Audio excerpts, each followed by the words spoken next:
사진 하나 찍어. 예.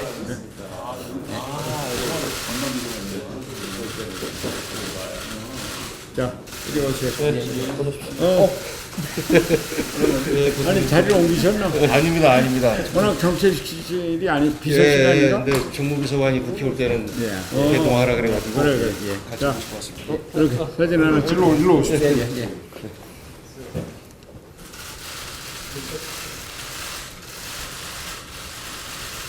자, 앉읍시다. 아니, 대표님 잠깐만 제가 그 부족한 정무 감각입니다만은 제가 손학규 파이팅 한번 해보자.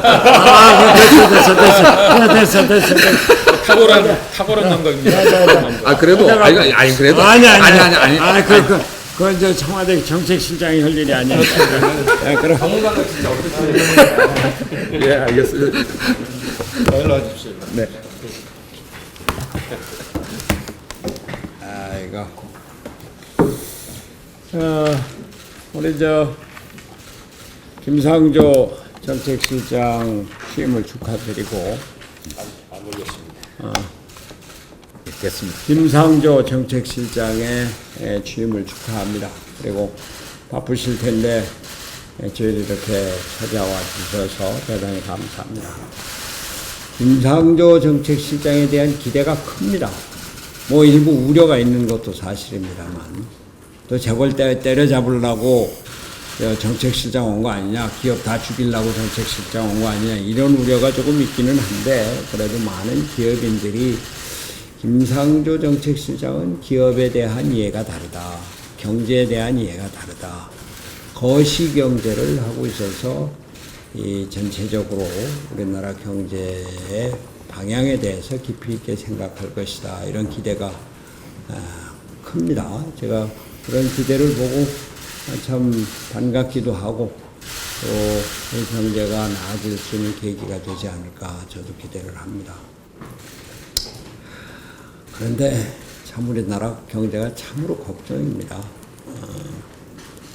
어제 아침에 참 모처럼 일면을 장식한 것이 사우디아라비아 왕세자 이름이 뭐죠? 빈살만 왕세자가 청와대 방문하고 기업인들 만나고 또 승지원에 가서 또 기업인들하고 차담도 하고 하면서 전체적으로 한 10조 가까운 투자를 약속을 하고 앞으로 더 커질 것이라고 하는 기대인데 참 모처럼 만에 좋은 경제 뉴스였는데 경제 관련 뉴스가 요즘 좋은 게 나는 게 없어요. 그냥 1사분기 경제 성장률이 마이너스 0.4%로 OECD 꼴찌라고 하는 것, 뭐 그런 또 그 외국에 투자하는 것이 141억 불이나 돼서 뭐 사상 최대가 됐다는 거, 실업률도 그렇죠. 뭐 기업의 그 생산 지수 같은 것도 낮고, 근데 참으로 걱정인데 정부에서는 말끝마다 국제 환경이 나쁘다.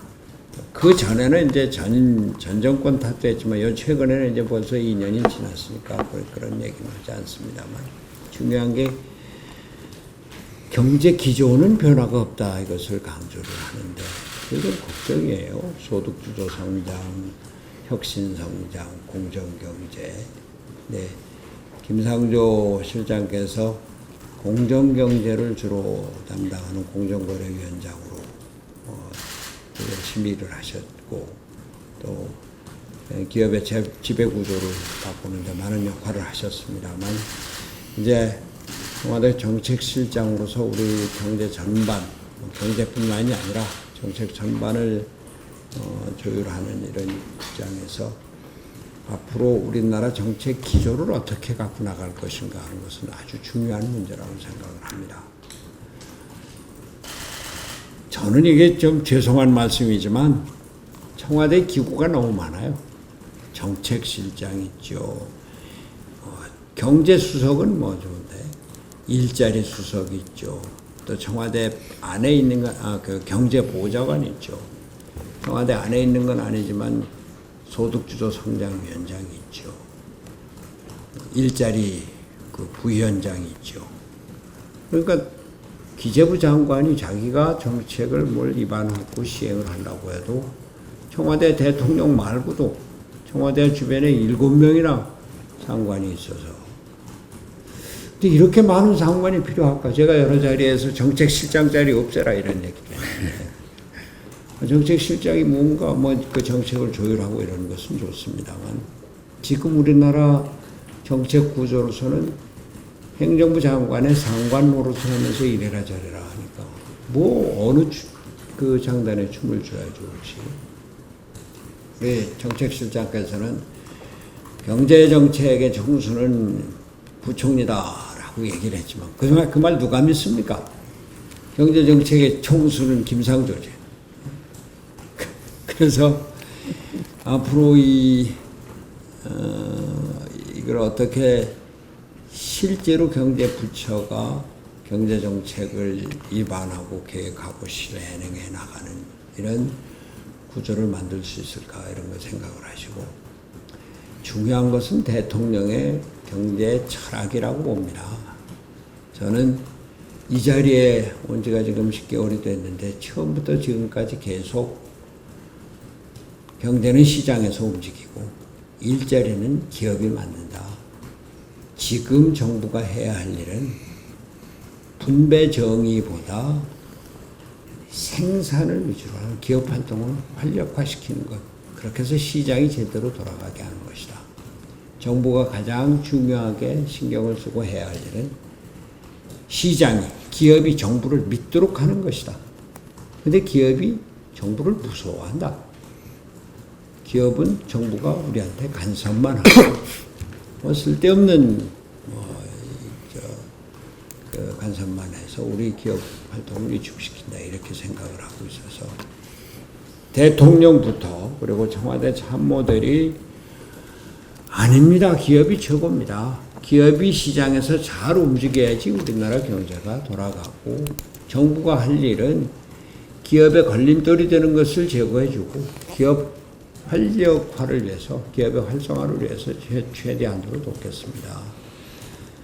그런 환경, 그런 분위기를 만들어 주십사라고 하는 것이 제가 김상조 정책실장에게 드리는 말씀입니다. 그리고 혹여라도 김상조 실장은 경제학자로서 거시경제학자지만 특히 경제 정의에 대해서 경제 민주화에 대해서 많은 관심을 갖고 학문 활동을 해오시고 참여연대 등 시민 활동을 해오셨고 또 정부에 들어와서도 공정거래위원회로 기업의 직원의 구조를 정상화하고 바꾸는 데 많은 역할을 해오셨습니다만 지금은 우리나라 경제가 워낙 떨어지고 하방 곡선, 하향 곡선을 걷고 있고 이걸 다시 회복하기가 어려운 만큼 어떻게든 기업을 살리고 기업이 내가 경제의 주인이다 이런 의식을 갖고 우리 국민들이 친기업적인 마인드를 가질 수 있도록 그렇게 정부와 청와대에서 적극 역할을 해주셨으면 고맙겠습니다. 네, 감사합니다. 손학규 대표님 그리고 바른미래당에서 저에게 큰 기대를 표시하시면서 따뜻하게 격려의 말씀을 해주셔서 진심으로 감사의 말씀을 드립니다. 아마 한국 경제가 어떤 방향으로 나가야 될까, 우리가 만들어야 될 미래의 한국 경제 질서가 어떤 모습이어야 될까라고 하는 거에 대해서 아마 대표님께서 생각하시는 거하고 또 좀 문재인 정부에서 생각하는 게 그 방향 자체는 크게 다르지는 않을 거라고 생각을 합니다. 그럼에도 불구하고 급변하는 경제 환경에 맞춰서 어떻게 이것을 조정해 나가고 우선순위를 특히 조정할 것이냐라고 하는 문제에 관해서는 아마 좀 생각이 다를 수도 있고요. 또 그런 부분에 관해서 대표님의 일부에 대해서 바른미래당에서 주시는 여러 가지 의견들을 정말로 진심으로 경청하고 그리고 앞으로 충실히 반영할 수 있도록 그렇게 노력을 하겠습니다. 제가 이제 정책실장이 되고 난 다음에 이제 한 이제 4일, 5일 정도밖에 안 됐습니다만 지난 며칠 동안 정책실제 직원들하고 많은 얘기를 나누면서 제가 이런 얘기를 했습니다. 벌써 현 정부가 출범한 지 2년이 지났는데 지금 상황에서 새로운 과제를 발굴하고 또 그것을 시작하기보다는 무엇보다도 기존의 어떤 과제들이 얼마나 충실하게 현장에서 작동하고 있는가를 점검하고 그것을 보완하는 것이 더 중요한 과제일 거다 이런 얘기를 했습니다. 그래서 그런 과정에서 저희가 정부나 또는 이제 청와대에서도 많이 노력을 하겠고요. 뭐 그런 부분에 관해서 많이들 좀 조언을 주시기를 부탁을 드리겠습니다. 그리고 고용과 소득은 기본적으로 시장에서 기업이 창출하는 것이다라고 하신 그 대표님의 말씀에 대해서는 전적으로 공감을 하고 있습니다. 그리고 저도 그렇지만 문재인 대통령께서도 그 이제 대선 캠페인 과정에서 아마 대표님도 잘 아실 그 케인스의 말을 인용하면서 이 시대의 경제학의 과제는 정부가 해야 할 일과 하지 말아야 할 일을 구분하는 것이고 이 시대의 정치의 과제는 바로 그 정부가 해야 할 일을 민주주의 틀 내에서 수행하는 것이다 라고 하는 그 케인스의 말을 대통령께서도 직접 인용을 하신 적이 있습니다. 그러니까 이 부분에 관해서는 아마 대통령과 대표님의 생각도 다르지 않고 오히려 같을 거라고 생각하고요. 뭐 그런 면에서 현실에서 그 경제활동의 주체인 기업인들이 보다 다이내믹하게 먼 미래의 어떤 경제활동을 기획하고 집행할 수 있도록 그 환경을 만드는데 저희 정부에서도 최선의 노력을 다하겠습니다. 그리고 바로 그런 측면에서 이제 혁신 성장의 기반을 만드는데 그의 법제도적 환경으로서의 공정 경제가 같이 가야 된다라는 그런 어떤 생각을 갖고 있습니다. 그래서 뭐 이런 어떤 측면에서는 뭐 방향 자체가 크게 다르지는 않을 거라고 생각을 하고요. 그런 부분에서 특히 이제 바른미래당에서 많은 어떤 좋은 정책적 조언을 주시면 제가 그것을 경청하고 그리고 청와대와 정부 부처에 잘 전달해서 현실의 정책이 체감할 수 있는 성과를 낳을 수 있도록 그렇게 최선의 노력을 다하겠습니다. 감사합니다. 네. 제가 한 말씀만 더 드리면 우리 김상조 정책실장께서 아주 좋은 말씀 감사합니다. 얼마 전에 상황이 생각을 바꾼다 이런 비슷한 말씀을 하셨죠. 아주 전적으로 동감입니다. 아시다시피 저도 학생운동 출신이고 빈민운동 민주화운동 출신이고 경제에 관해서는 상당히 진보적이고 소위 좌파였습니다. 그리고 제가 2011년에 민주당 대표를 할 때 보편적 복지 정책을 민주당의 정책으로 공식화했고요. 산무일반 정책을 폈고. 근데 만약에 그때 우리 경제 상황이 이랬으면은 그때도 제가 소득주도 성장, 분배 위주의 사회 정의 이런 것을 강조했었을까? 경제 민주화를 강조했었을까? 그래서 저는 제가 저녁이 있는 삶을 주창한 사람입니다. 만약에 지금 내가 대통령 선거를 나온다고 하면은, 그리고 뭐 저녁이 있는 삶이라는 것이 없었다면, 지금 저녁이 있는 삶을 주창을 할까?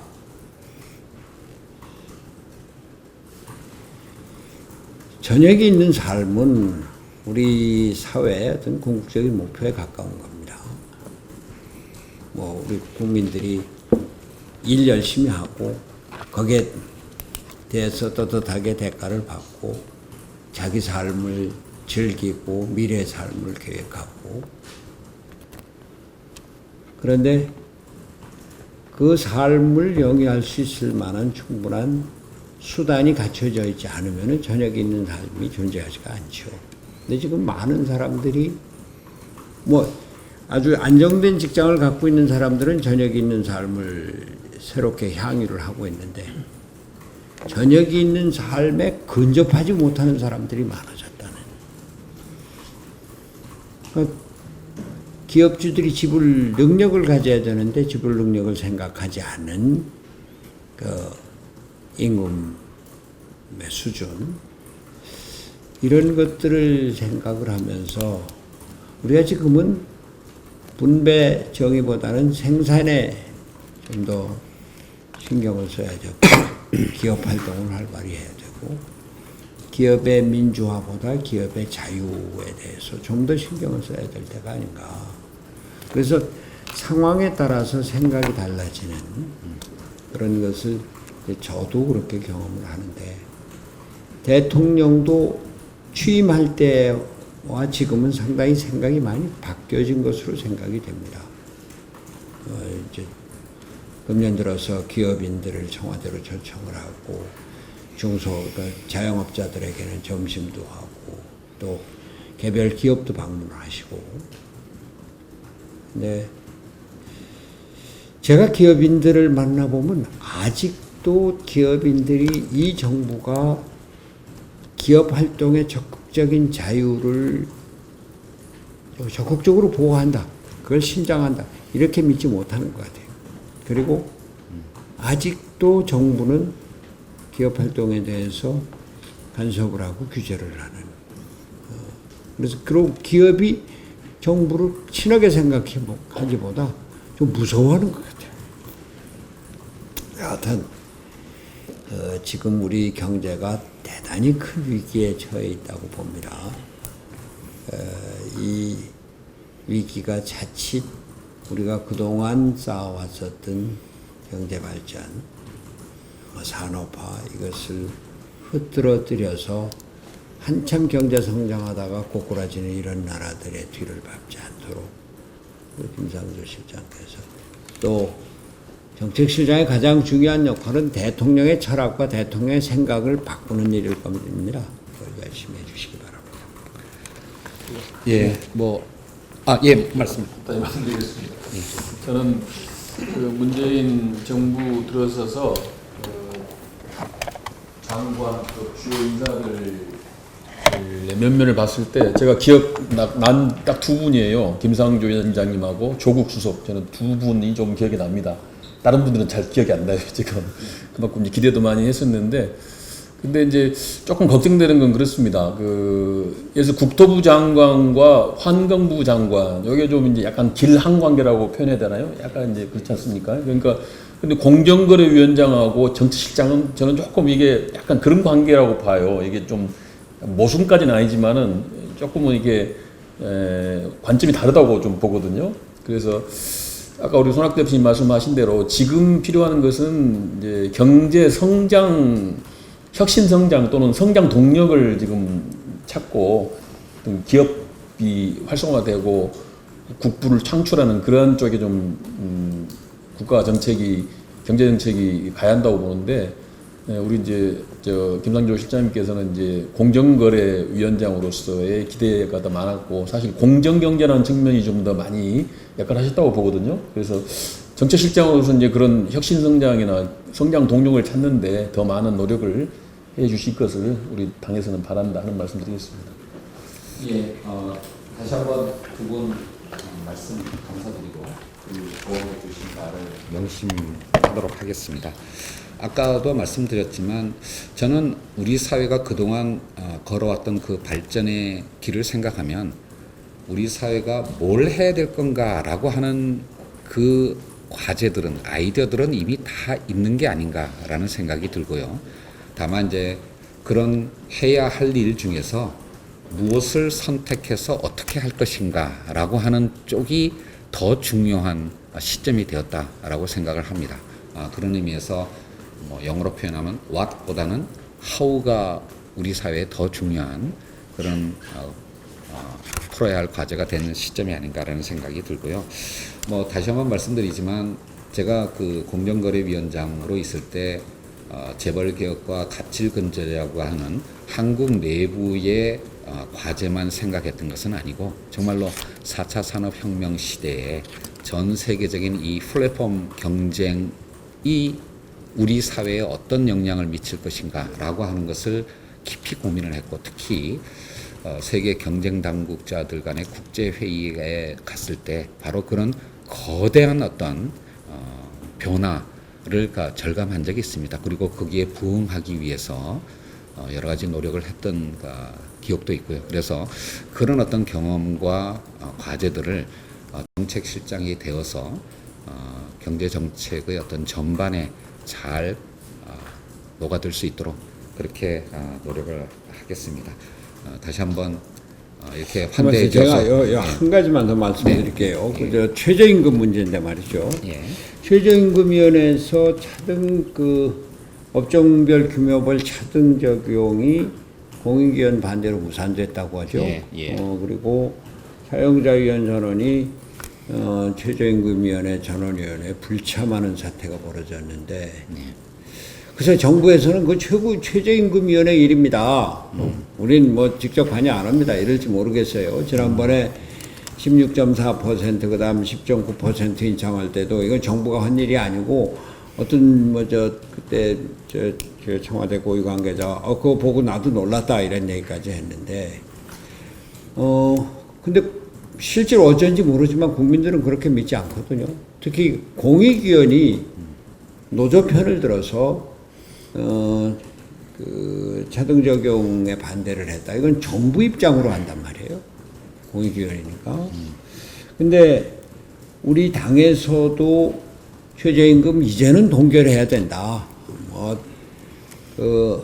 이렇게 저는 벌써 작년 9월에 당대표 취임할 때부터 내년도, 그러니까 금년도 최저임금 인상 10.9% 그 전에 결정된 거, 이거, 그냥 동결을 하든지 아니면은 6개월 유예를 해야 된다. 이렇게 강력히 주장을 했었는데, 그건 뭐 받아들여지진 않았는데, 지금은 여당 의원들, 장관급까지도 이 최저임금 동결을 주장을 하고 있는데, 이 문제에 대해서 좀 정책실장이 대통령하고 협의를 해서 좀 아주 특단의 조치를 해야 될 것 같습니다. 왜냐하면 이게 최저임금이 몇 % 올라가느냐 하는 문제보다도 기업의 심리고 일반 국민들의 심리입니다. 그 정부에서 확실한 의지를 갖고 최저임금을 동결한다 또는 차등 적용을 제도화한다. 그러면 이제 이 사람들이 이 정부가 경제에 대해서 인식을 하고 있고 기업에 대해서 기업의 어려움을 알아주고 있구나 이런 사인이 되니까 말이죠. 저는 이건 상당히 중요한 문제라고 봐서 정책실장께 말씀드립니다. 예, 지금 이제 최저임금위원회에서 사실 이제 이 문제에 대한 논의가 진행되고 있기 때문에 특히 이제 정책실장이 여기에 대해서 구체적인 언급을 하는 것은 적절치는 않습니다만은 그럼에도 불구하고 대표님을 비롯해서 여러 각계에서 이에 대한 여러 가지 우려와 또 이렇게 조언들이 많이 나와 있기 때문에 아마 최저임금위원회에서도 이제 이런 부분들이 충분히 감안이 될 거라고 그러나 그것이 최저임금위원회가 결정권을 갖는다고 하지만 정부의 입장이 최저임금 이제 더 이상 올라서는 안 된다. 경제 기업의 활력 기업의 지불 능력도 생각을 해야 된다. 이런 확고한 입장 표명을 하고 최저임금위원회가 우리 정부에 이렇게 협조해야 되겠구나 이런 분위기를 만드는 게 중요하다고 봅니다. 예, 하여튼 더 구체적으로 언급하기는 적절치는 않습니다만 충분히 기억하겠습니다. 네. 아유, 수고하세요. 감사합니다. 또 자주 찾아뵙겠고요. 이제 야당 대표 찾아볼 시간 어디 있어요? 기업들 자꾸 찾아보고. 네. 벌써 이미 약속을 잡기 시작을 했습니다. 예, 감사합니다.